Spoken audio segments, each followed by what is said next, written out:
अस्सलाम वालेकुम नाज़रीन, मैं हूं रिजवान जाफर। सवाल है पाकिस्तान का, सवाल है पाकिस्तान के नौनिहालों का, पाकिस्तान के मुस्तकबिल का, कि हम देखते हैं कि जब ये मौसम आता है, यानी इम्तहानात का मौसम आता है, चाहे वो मैट्रिक लेवल पर हो या इंटर लेवल पर हो या और हाई लेवल पर हो, तो एक शोर शुरू हो जाता है कि नकल हो रही है, चिटिंग हो रही है इम्तहानी मराकज़ के अंदर।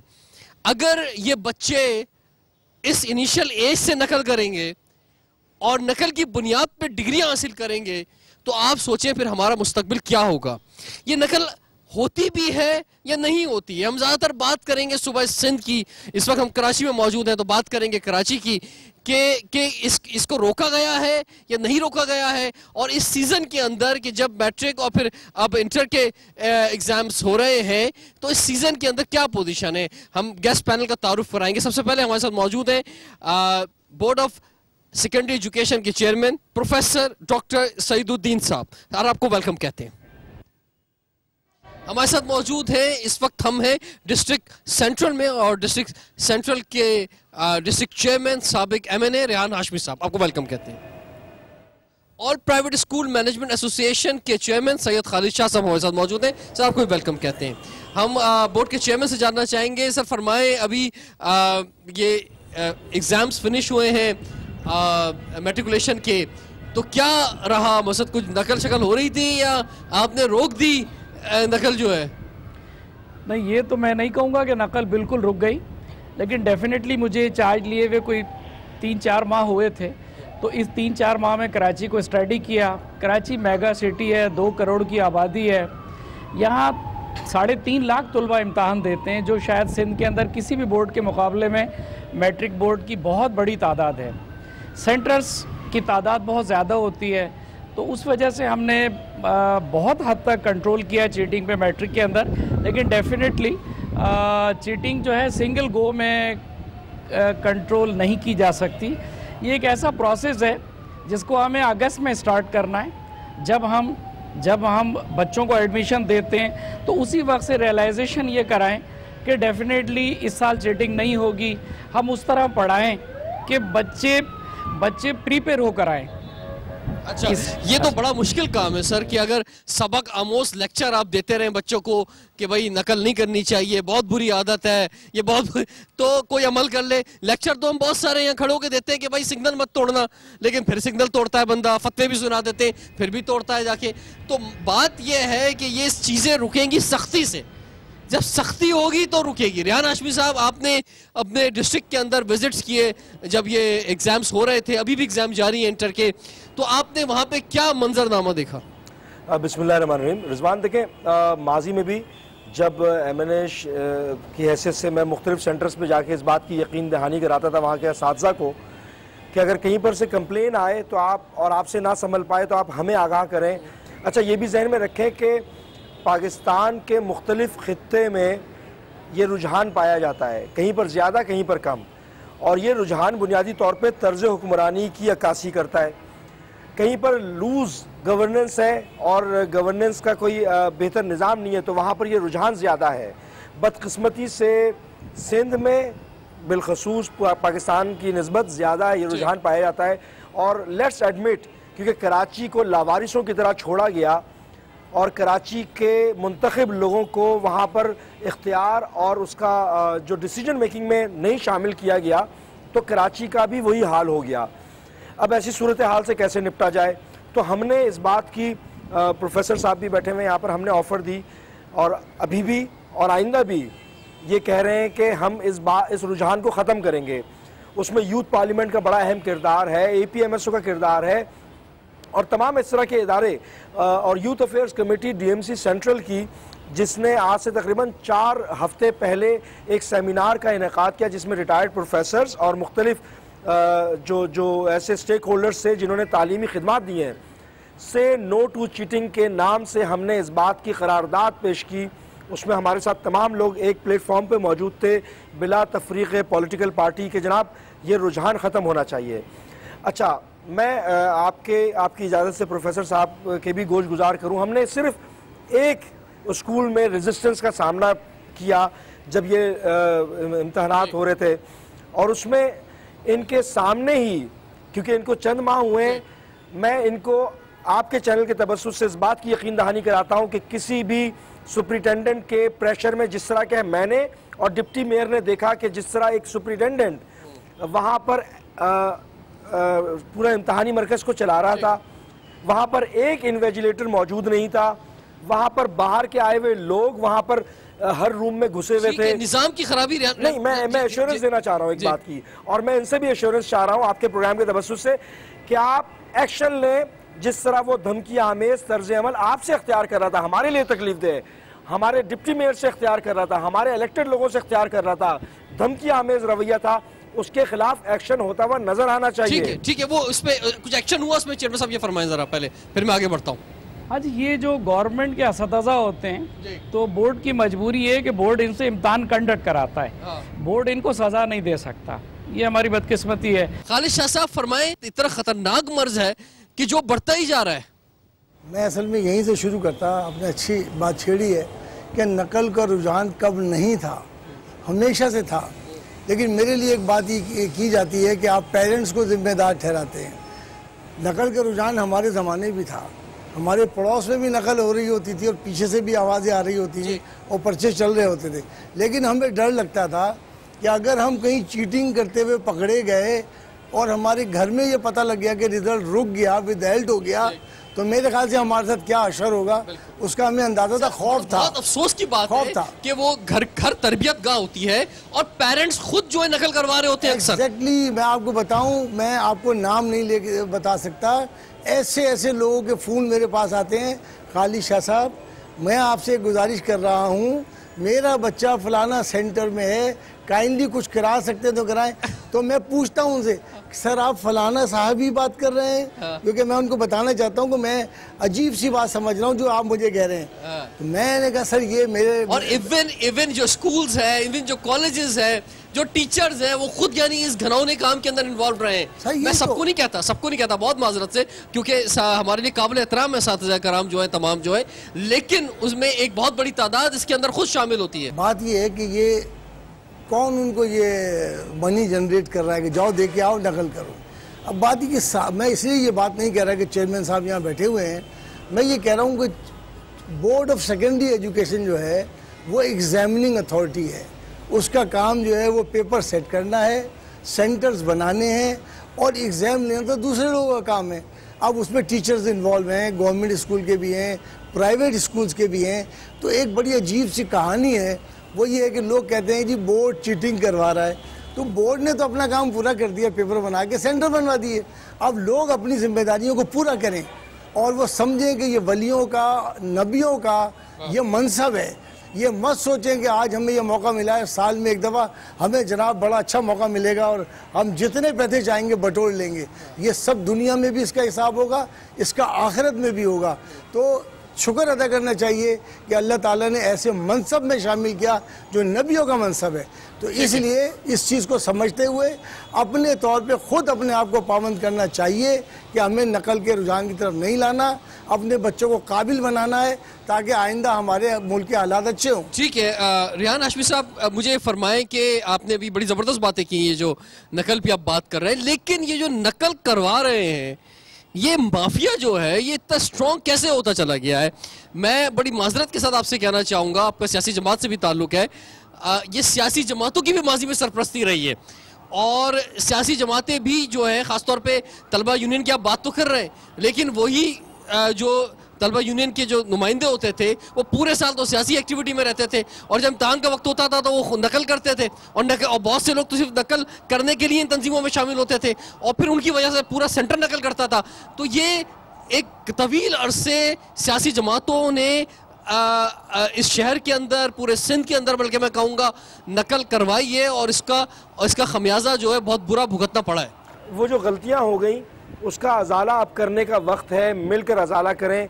कराची एक मुकाम था पूरे पाकिस्तान में, कराची से बेहतरीन किस्म के प्रोफेशनल्स पैदा होते थे। ये जो 10 साल का गैप है, 10-15 साल में हमने बहुत कुछ खो दिया है और ये हमारी इस काविश, तमाम तर मुसीबतों और तमाम तर अताब के बावजूद हम ये काविश कर रहे हैं। लोग नाराज़ हो रहे होंगे लेकिन मैं यहाँ पर बैठ के यही तो बात कह रहा हूँ कि हम नाराज़ करने को तैयार हैं लोगों को, लेकिन चीटिंग का जो रुझान था वो ख़त्म करना है अब नहीं तो कभी नहीं। अब जो दूसरी चीज़ आपने पूछी, माफिया, जी जनाब, माफिया है। मैंने जैसे डॉक्टर साहब से भी बात की, जिस शख्स की पोस्टिंग किसी सरकारी स्कूल में 25 साल से है, वो उसने डीप रूटेड करप्शन का एक नेटवर्क डेवलप कर लिया है, और साल में 2 या 3 ऐसे इवेंट्स आते हैं जिसमें उसको कमाने का मौका मिल रहा है। तो हालांकि उसको इंसेंटिव भी मिल रहा है, ओवर टाइम भी मिलता होगा, हैंडसम सैलरी गवर्नमेंट दे रही है, लेकिन क्योंकि उसका एक रुझान बन गया है, ज़हनी तौर पर वो ये समझ रहा है कि उसका हक है, तो उसने नेटवर्क डेवलप कर लिया। अब या तो हमें चेयरमैन को इतना एम्पावर करना चाहिए और हमें अपनी मोरल सपोर्ट के ज़रिए भी इनको एम्पावर करना चाहिए कि एक्शन लें, या जो मुतल्लिका इदारे हैं कि जिनकी नज़रें हैं उनको चाहिए कि फौरी तौर पर एक्शन लें। हमारे जो प्राइवेट स्कूल एसोसिएशन के जो मेंबरान हैं उनकी जिम्मेदारी बनती है, इलेक्टेड लोगों की जिम्मेदारी बनती है। अच्छा, माफिया में तमाम लोग सरगर्म हैं, उसमें कुछ लोगों का नेटवर्क है। जो पकड़ने वाले हैं, जो चीटिंग पकड़ेंगे, अगर वो ही नकल करवा रहे होंगे तो फिर कहाँ से जो है वो पकड़ा जाएगा? वो खुद पैसे ले रहे होंगे या मुख्तलिफ माफिया में इन्वॉल्व होंगे। कितने अफसोस की बात है, कितने अफसोस की बात है। और ये सिर्फ हमारे तालीमी इदारों का हाल नहीं है, जिस तरह हर इदारे का बुरा हाल है, हर सेक्टर का बुरा हाल है, तो फिर ये इधर भी होना था। जब सिग्नल पे कोई नहीं रुकने को तैयार है तो नकल से कोई कैसे रुकेगा? तो उसका सिर्फ एक ही हल है और वो है सख्ती। जब सख्ती की जाएगी, जब सजाएं दी जाएंगी, जब जो है पता होगा बच्चे को पहले से कि मैं किसी भी सूरत में, और ऐसे बहुत से सेंटर्स हैं, तारीफ भी करनी चाहिए ऐसे सेंटर्स की कि जहां के प्रिंसिपल्स मशहूर हैं, जहां के टीचर्स मशहूर हैं कि भाई अगर बच्चे का वहां सेंटर पड़ गया तो नकल नहीं हो सकती। तो जब बच्चे को पहले से पता होगा, पेरेंट्स को पता होगा कि जनाब मेरा इस सेंटर के अंदर जो है अब जो है मुझे पेपर देना है, मैं नकल नहीं कर सकता, तो फिर ये बात ही खत्म हो जाएगी। तो ये चंद सेंटर्स ही क्यों हो, ये सभी जगह एक जैसा निजाम क्यों ना हो, और बच्चे को पहले से पता हो कि जनाब किसी सूरत में नकल नहीं हो सकती, पेरेंट्स को भी पता हो, उसके अपने स्कूल या कॉलेज को भी पता हो, तो फिर पूरे साल पढ़ा जाएगा और फिर जो है वो पढ़ के जो एग्जाम देगा। ये कैसे हो सकता है, कैसे आगे बढ़ सकता है? हमारे साथ असातिज़ा कराम भी यहाँ पे मौजूद हैं, इनसे भी हम जानेंगे, लेकिन ब्रेक के बाद सवाल है पाकिस्तान का।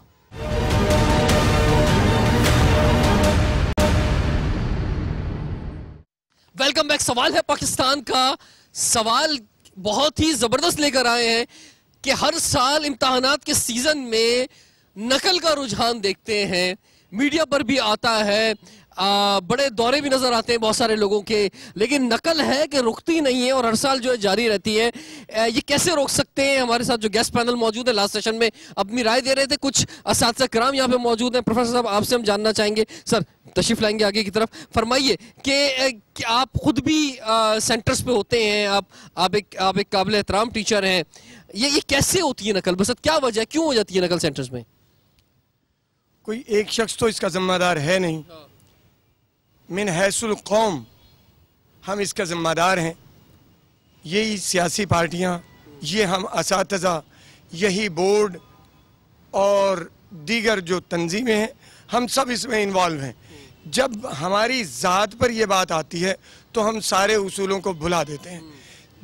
अगर यही बात हम अपने आप पर लागू कर लें तो मेरे ख्याल में सर ये मुझे फरमाए ना कि ये तो उस्ताद तो बहुत ही काबिल एहतराम होता है, उस्ताद तो रूहानी बाप होता है, उस्ताद ही ने तो मतलब अगली नस्ल को आगे लेके जाना है, वो उस्ताद कैसे इजाज़त दे देता है कि उसकी मौजूदगी में जो है वो बाहर चला जाता है या वो आंखें बंद कर लेता है और बच्चे नकल कर रहे होते हैं? कैसे मुमकिन है? असल में उस्ताद होता नहीं है, वो उस्ताद का रूप होता है, उस्ताद नहीं होता।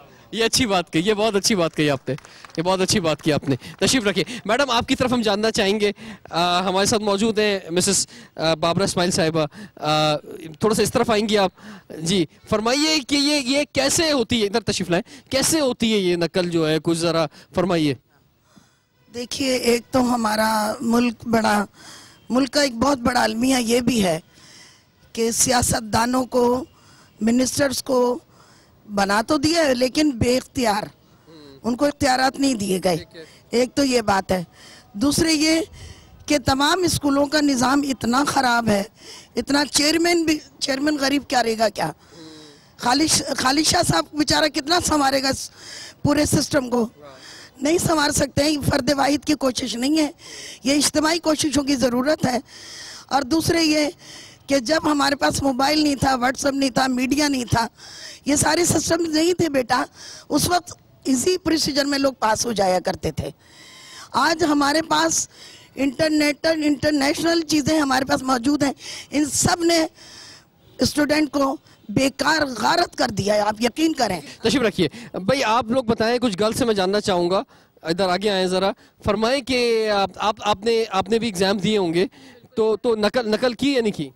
नहीं सर, नकल तो नहीं की। मैं ये समझती हूँ कि we something we do something. अगर आप ये चीज़ देख रहे हो कि अगर आपके बराबर वाला नकल कर रहा है तो आपको एक्शन लेना चाहिए।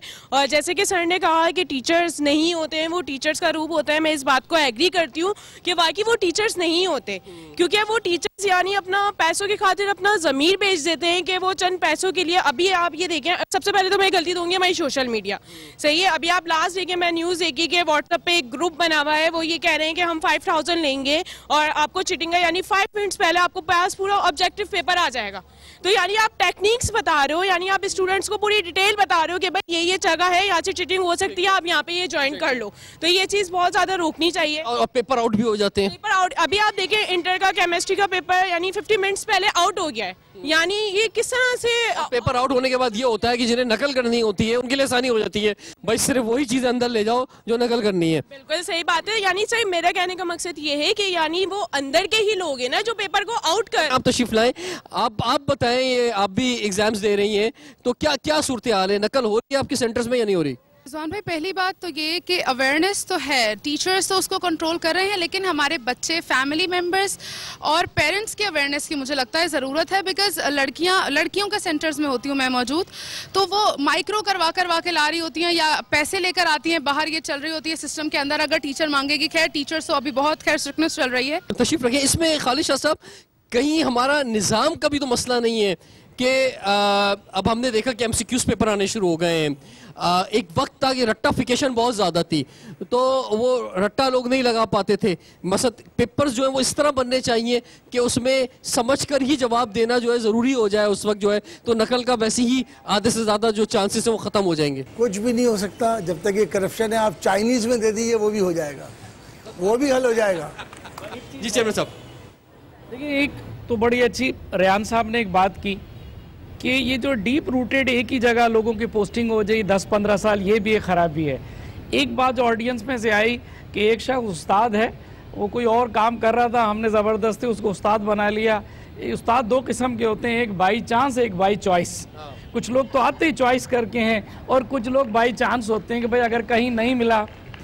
दूसरे पेरेंट्स में, जो पेरेंट्स को मैं बुरा नहीं कहता, मगर पेरेंट्स में एक चीज़ की रियलाइजेशन हो जाए कि उनके बच्चे में वो रियलाइजेशन नहीं है उनमें कि हमारा बच्चा A1 ग्रेड का है तो हम A1 एक्सपेक्ट करें। अब वो है C ग्रेड का, उनकी एक्सपेक्टेशन जो है वो है A1 की। यानी बात ये प्रेशर है, ये पेरेंट का भी प्रेशर है, पेरेंट्स का प्रेशर है। बच्चा चाहे जो है वो कैसा भी पढ़ता है, भाई तू नकल कर, कुछ भी कर, हम पैसे खर्च करने को तैयार है, A1 ग्रेड लेकर आ। ये कैसी सोच है भाई? ये आपने सही कहा, ये पेरेंट्स का बहुत गलत प्रेशर होता है बच्चे के ऊपर भी। अच्छा, इसकी वजह से क्या होगा कि वो पेरेंट्स अपने ताल्लुकात बोर्ड में यूज़ करें, वो चाहे टीचर पे यूज़ करें, किसी कोई करप्ट है कम टीचर, वो कहते हैं ना कुछ तो होते हैं मोहब्बत में जुनू के आसार, और कुछ लोग भी दीवाना बना देते हैं। तो वो होता ये है कि वो चाहता था पैसे दे कोई नहीं रहा था, मगर 200 वाले को जब 400 मिल गए तो उसकी हिम्मत बढ़ गई। सेकंड बात मैं ये कहूँ कि ऐसा हरगिज़ नहीं है कि मुल्क तबाह हो गया, वी शुड बी ऑप्टिमिस्टिक। मैंने इसी कराची में लियारी भी देखा, मैंने इसी में ऐसे सेंटर भी देखे, नो डाउट, जहां नकल हो रही थी चेयरमैन के जाने से। रेहान साहब बिल्कुल गवाह हैं कि वहाँ हड़दुड़ मच रही, लग रहा है कि कुछ गलत हो रहा था जो सही होने जा रहा है। और कुछ ऐसे सेंटर भी देखिए आपको, मेजॉरिटी जहाँ कोई पता नहीं था कि ये चेयरमैन आ रहा है या कौन सी टीम आ रही है, everybody was busy in doing their job. बड़ी खुशी हुई बच्चों को देख के, लड़के लड़कियों, लड़कों के सेंटर भी थे, लड़कियों, कोई चीटिंग नहीं थी। अब देखिए बात यह है, आप मेरे हाथ में एक छोटी सी बंदूक दे के खड़ा कर दें और मुझसे कहें ये सारे दहशतगर्द हैं, तो भाई मैं मुकाबला नहीं कर सकता। बात असल ये है कि जहाँ स्कूलों में अच्छे स्कूल हैं, चाहे वो गवर्नमेंट के हैं या प्राइवेट हैं, उन्होंने अपने असतज़ा अच्छे रिक्रूट किए हैं, बिल्कुल पढ़ाई वक्त पे हो रही है, तो वो बच्चा जो है वो वेल इक्विप बच्चा है, वो जिस सेंटर में भी जाता है, मैंने ऐसे सेंटर में देखा जहाँ बिजली नहीं थी, वहाँ कराची के बड़े अच्छे स्कूल के बच्चे वहाँ इम्तहान दे रहे थे, कोई पैनिक नहीं था। कहा बच्चों ने कि सर वो बिजली का मसला है, मुझे खुद एहसास हुआ। फिर 1-2 दिन बाद ये मीडिया में बार बार बात आई तो बिजली का मसला हल हो गया। इतने अच्छे बच्चे थे कि हर बच्चा अपना काम कर रहा था। ऐसे स्कूल देखे। बिल्कुल सर, जब आप चेक करते होंगे पेपर जो है, जो नकल की बुक जो लिखा हुआ है और जो खुद से बच्चा लिखता है, उससे फर्क महसूस हो जाता है। और जो सेंटर नकल से की वजह से मशहूर हो जाता है, उसमें वो वैसी ब्लैक लिस्ट हो जाता है। एक छोटा सा वैसे ही नंबर जो है कम मिलते हैं। देखिए एक छोटा सा स्कूल है जिसकी फीस स्ट्रक्चर शायद 300-400 रुपए है, उसको अर्निंग भी करनी है, टीचर भी रिक्रूट करने हैं, तो उसने जो टीचर अपॉइंट किए वो उस लेवल के थे ही नहीं, तो उनका बच्चा तैयार नहीं हुआ। जब बच्चा तैयार नहीं हुआ तो मेरा ख्याल उसने उनसे फाल प्रॉमिस कर लिए कि भाई ठीक है, अगर यहाँ तैयारी नहीं हुई है तो हम तुझे कहीं और हेल्प कर देंगे।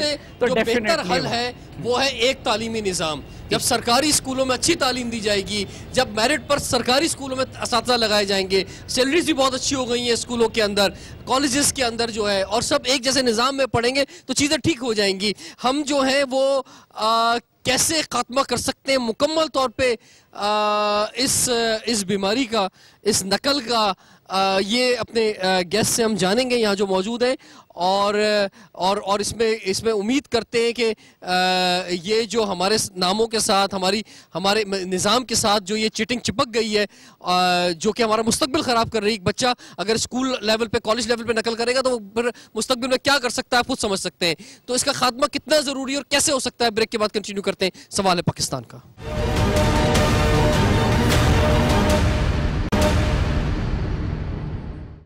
Welcome back. सवाल है पाकिस्तान का, इसीलिए बात हो रही है कि नकल का बढ़ता हुआ रुझान जो कभी कम नहीं होता, हर दफा एक ही जुमला कहा जाता है, नकल हो रही है भाई। पिछले 20-25 सालों से खास तौर पे देखा जा रहा है कराची में, पूरे के पूरे सिंध के अंदर, पूरे पाकिस्तान के अंदर ये रुझान किसी ना किसी हद तक मौजूद है। लेकिन ज़रा बदनामी सिंध की ज़्यादा हो गई है रेहान हाशमी साहब, या वाकई सिंध में ये जो है कुछ हर सीज़न के अंदर जब ये सीज़न आता है तो नकल ज़्यादा होती है। आप फरमाएं कि जब यही बच्चे कल सियासतदान आपकी जगह के बैठेंगे, मुख्तलिफ इदारों में जाएंगे और जो नकल से पास हुए हुए होंगे, वो क्या करेंगे इस मुल्क के अंदर? रिजवान, देखिए मैंने प्रोग्राम के आगाज़ में ही चीज़ों के बारे में बड़े वाज़ेह तौर पर कहा, और मुझको इजाज़त दें इस बात को कहने की कि जिस मुल्क में थाने बिकते हों वहाँ पर इम्तहानी मराकज़ भी बिकते हैं भाई। जब हमें मालूम है कि फ़लाना इम्तहानी मरकज़ जिसकी भी वहाँ पर ड्यूटी लग जाएगी या इम्तहानी मरकज़ बन जाएगा, वहाँ पर नेगेटिव मार्किंग होती है, तो इसका मतलब ये है कि इंतज़ामिया को मालूम है कि वहाँ पर चीटिंग का रुझान है, और ये भी पता होगा कि किन अनासर की वजह से है वहाँ पर तसल्लुत जिनका होगा। इसको जरा वाज़ेह करना जरूरी है इस पॉइंट को कि कुछ मराकिज़ ऐसे होते हैं जहाँ मशहूर होता है नकल होती है, तो जब वहाँ पे कॉपियाँ चेक होती हैं तो उनको नंबर वैसे ही कम दिए जाते हैं। तो जब आपको ये मालूम है कि वहाँ नकल होती है तो भाई नंबर कम देने के बजाय वहाँ नकल रोको। एक और चीज़ ये है, ये आम रुझान है। दूसरी चीज़ ये कि इसका मुकाबला सिर्फ असातिज़ा ही कर सकते हैं।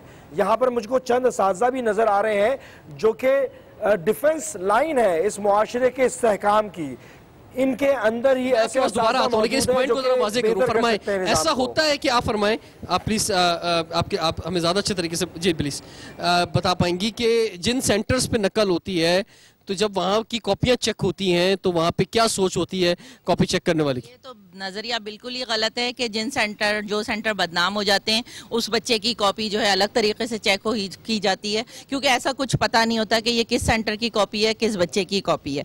बिल्कुल ये तो डेफिनेट बात है। अहम बात यह है कि चेयरमैन साहब के आने से, बिल्कुल ठीक बात है ये कि चेयरमैन साहब के आने से सबसे अहम जो फ़र्क पड़ा है वो ये पड़ा है कि सर ने पहली मरतबा ये किया है कि मेरे डायरेक्टरेट से सेंटर जो गजेटेड HMs थे उनकी लिस्ट मंगवाई है। पहले सालों में ये होता रहा था कि सेंटर सुप्रिटेंडेंट जो CS कहलाता है हमारा, वो खुद ही बोर्ड तक रसाई हासिल करता था, और जो वहाँ गजेटेड HM हेड मिस्ट्रेस या हेडमास्टर बैठा होता था उसको हटा के CS का नाम किसी और का आ जाता था। ठीक है, नकल की वजह ये भी थी। इस साल में थोड़ा सा चेंज, बहुत ज़्यादा नहीं, थोड़ा सा चेंज मौजूदा चेयरमैन के आने से ये आया कि मेरे वो सेंटर भी आप जाके देखें जो बग़ैर किसी खौफ के मैं कह सकती हूँ कि वहाँ मैं अपने आप पे फ़ख्र करती हूँ कि वहाँ पे भी मेरा बच्चा इम्तिहान दे रहा है और A1 ग्रेड या A ग्रेड ऐसे ही नहीं आ जाते वो बच्चे भी जो पढ़ रहे हैं। जी तशरीफ़ लाएं प्लीज़। जी फरमाएं, क्या हो रहा है इम्तिहानी मराकिज़ में? अस्सलाम वालेकुम। मेरा ख्याल है कि जिस तरह की बातें मैं सुन रही हूँ यहाँ पर कि इम्तिहानी मराकज़ में ये हो रहा है, इम्तिहान में ये माफिया एक है। ये माफिया जो है ये बहुत स्ट्रॉन्ग है और इस माफिया जो है सिर्फ एजुकेशन के लोग ही शामिल नहीं हैं, ये पूरा एक ट्राइकॉन है जिसमें पेरेंट्स, माफिया, जो एजुकेशन वाले और बोर्ड शामिल होता है। इसकी एक बेहतरीन मिसाल बता सकती हूँ कि 3 साल 2 साल पहले एक हमारे पास जो है कुछ जाली एडमिट कार्ड्स बच्चों के मिले, इनका रिजल्ट आउट नहीं हुआ था। 2014 में 9 बच्चे थे, पता नहीं क्यों कि वो बच्चे मेरे पास आए, क्योंकि हम कहीं ना कहीं डीसी साहब को कोऑर्डिनेट करते हैं, तो हमारे पास डीसी ऑफिस में आए तो पता चला कि बच्चों के एडमिट कार्ड जाली थे, बच्चों का कसूर नहीं था। उसके बाद हमने अपने इस डिपार्टमेंट के बंदे को जो उसमें इन्वॉल्व था उसको सस्पेंड करा दिया, लेकिन जो बोर्ड का बंदा था वो आज भी वैसी सर दंदनाता हुआ घूम रहा था हमारे सामने, बहुत फख्र से उठा के नजरेंगे देखो मेरा क्या बिगड़ा।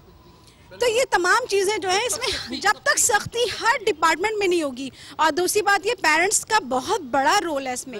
मैं आपको बताऊं पैसा कौन देता है बच्चे को जाके पैसे देना टीचर को? पेरेंट्स ही दे रहे हैं। जो खुद नकल करवा रहे हो तो क्या होगा? चेयरमैन साहब आप ये फरमाएं, ये बोर्ड ने चीज़ें भी बड़ी मुश्किल बना दी हैं और अक्सर हमारे सामने ये शिकायत आती है कि जनाब एडमिट कार्ड मिलना मुश्किल, फिर इम्तहानी मराकज़ का मिलना मुश्किल, फिर इम्तहान की जगह पहुंचना मुश्किल, फिर इम्तहान देने जाएं तो वहाँ पे ना पानी है, ना बिजली है, ना सही तरह कहीं बैठने का निज़ाम है। अच्छा, फिर उसके बाद पेपर दे दो, फिर उसका रिजल्ट जो है उस पर इख्तलाफ, फिर रिजल्ट आ जाए तो पोजीशन पे इख्तलाफ की पोजीशन बिकती हैं। अच्छा, पोजीशन बिकने पे तो खैर बड़ा एक ड्रामा वो भी चुका है माजी में बहुत। अच्छा, फिर उसके बाद स्क्रूटनी अगर करानी हो तो वो एक मुश्किल मरहला, गर्मी के अंदर लाइनों में लगे हुए, स्क्रूटनी में टाइम लग रहा है। फिर उसके बाद चले पास भी हो गए, फिर अब सर्टिफिकेट निकलवाना है तो सर्टिफिकेट निकलवाने का फिर एक मरहला। तो सर बच्चे को बड़ा मसरूफ कर दिया आपने, बड़ी मसरूफियत में डाल दिया है। ये बंसर दावा मैंने पेश कर दिया आपके सामने, और सेम हाल जहाँ मैट्रिक बोर्ड का है आपके, वही ये इंटर बोर्ड का भी हाल है। देखिए, एडमिट कार्ड के हवाले से तो ये सब लोग गवाह हैं इस साल कि 3 लाख 3.5 लाख बच्चे बैठे, कोई एक बच्चा भी 3.5 लाख में से ऐसा नहीं है जो ये कहे कि मुझे एडमिट कार्ड मैट्रिक बोर्ड से नहीं मिला। ये सब लोग गवाह हैं।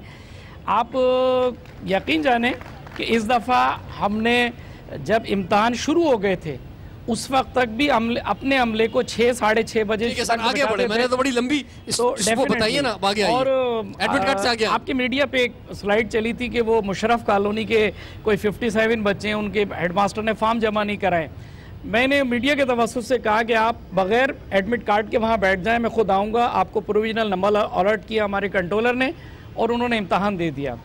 रहा बाकी प्रोसेस का, तो ये इतना प्रोसेस मुश्किल नहीं है और डेफिनेटली हम जिस लेवल पे चाह रहे हैं, ईज़ कर रहे हैं लोगों को।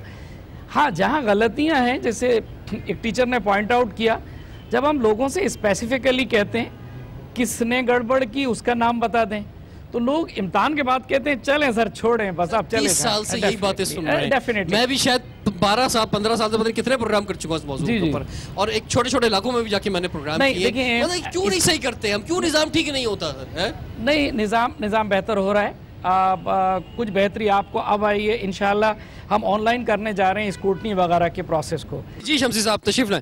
फरमाइए जनाब, आप इस वक्त अजीम स्कूल में मौजूद हैं, यहाँ के आप ऑनर हैं और यहाँ पर भी सेंटर मौजूद है, तो आपने अपने सेंटर में क्या ऐसे चीज़ें की कि यहाँ पे नकल ना हो सके? रिजवान भाई, अल्हम्दुलिल्लाह मैं एक बात कहना चाहूँगा कि हम एक ना बदतरीन सेंटर रहे। हम इत्तेफाक से विजिलेंस कमेटी के मेंबर भी हमारे साथ बैठे हुए हैं, उन्होंने अभी तस्करा करे थे हमारे बारे में। बदतरीन इस एतबार से कि बता रहे कि इनको बहुत मुश्किल का सामना हुआ कि ये इतना सख्त सेंटर था कि लोगों की कंप्लेन आ रही थी इसलिए कि इतना सख्त सेंटर क्यों है ये। यानी हम मशहूर हैं कि सर को शायद पता हो, चेयरमैन साहब बैठे हुए कि अजीम स्कूल इंतहाई सख्त सेंटर है और बीइंग अ ओनर हमें इतने चैलेंजेस का सामना होता है। घर पे फ़ोन आ रहे होते हैं, लोग आ रहे होते हैं और मोबाइल बज रहे होते हैं कि हमें हमारा बच्चा है, और इतने रिलेटिव मुख्तलिफ लोग कह रहे होते हैं, तो बीइंग अ ओनर काफ़ी प्रेशर होता है हम पर ना। लेकिन अल्हम्दुलिल्लाह हमारा सेंटर काफ़ी मशहूर है इस बात से कि हम बहुत सख्त हैं। चेयरमैन साहब, आपसे मैं आखिरी सवाल ही करना चाहूँगा, ये जो सख्ती की हम बात कर रहे हैं, अभी फ़िलहाल क्या सख्ती है कि अगर कोई बच्चा पकड़ा जाता है और या आपकी टीमें पकड़ती हैं या टीचर पकड़ते हैं, क्या करते हैं आप फिर? अनफेयर मीन्स कि एक कमेटी है जो उस सीनियर असतज़ा पे मुश्तमिल है, वो सजा की नौयत देखती है कि वो एक उसके बाद चीटिंग मटेरियल था, वो चीटिंग स्पॉट क्या करती है? एट द स्पॉट भी तो कुछ होना क्या होता है? उससे कापी लेके उसको घर भगा देती है। और उसकी कॉपी पे कॉपी केस लिखती है। अनफेयर मीन्स कमेटी को चला जाता है, या तो उसका वो पेपर कैंसिल हो जाता है या पूरा साल कैंसिल हो जाता है। अच्छा, और चीटिंग के हवाले से जो आपने बात की, मेरा ख्याल एक आसान हल ये है कि हम ये रिस्पॉन्सिबिलिटी लेते हैं कि हमें बेहतरीन सेंटर का इंतखाब करना चाहिए। जैसे प्रोग्राम हो रहा है, ये अजीम स्कूल है, डेफिनेटली मैं रिकग्नाइज़ करता हूँ। इस जैसे पता नहीं कितने सौ स्कूल कराची में मौजूद हैं जिनकी शोहरत यही है। अब उनमें से अच्छे और बुरे अलग अलग हो रहे हैं। उम्मीद है कि ये जो है खात्मा हो जाएगा चीटिंग का? नहीं होगा, नहीं होगा। चलें जी, रियान हाशमी साहब, आप उम्मीद रखते हैं कि नकल खात्मा होगा? आपने कहा मैं ऑप्टिमिस्ट हूँ। मैं बहुत ऑप्टिमिस्टिक हूँ। मिलकर होगा, रुझान तब्दील करना पड़ेगा। हमें कराची को निशात सानिया की तरफ लेकर जाना है और यकीन जाने कि लोग चाहते हैं कि अब बेहतरी आए। बहुत बहुत शुक्रिया। जिस मुल्क के तालीमी इदारे और तालीमी निज़ाम काबिल एहतराम, काबिल फ़ख्र नहीं होता, उस मुल्क की कौम भी, उस मुल्क का मुस्तकबिल भी कभी महफूज नहीं हो सकता। तो अगर तरक्की करनी है इस मुल्क ने, तो सबसे पहले यहीं से आगाज़ करना होगा, इस नकल का खात्मा करना होगा कि ये मुकम्मल तौर पर इसका खात्मा हो, हमारी डिग्रियों की वैल्यू बने, हमारे तालीमी इदारों का इमेज बेहतर बने, तो मुल्क खुद ब खुद तरक्की कर जाएगा। आपसे इंशाल्लाह फिर मुलाकात करेंगे। रिजवान जाफर को कराची से इजाज़त दीजिए। सवाल है पाकिस्तान का।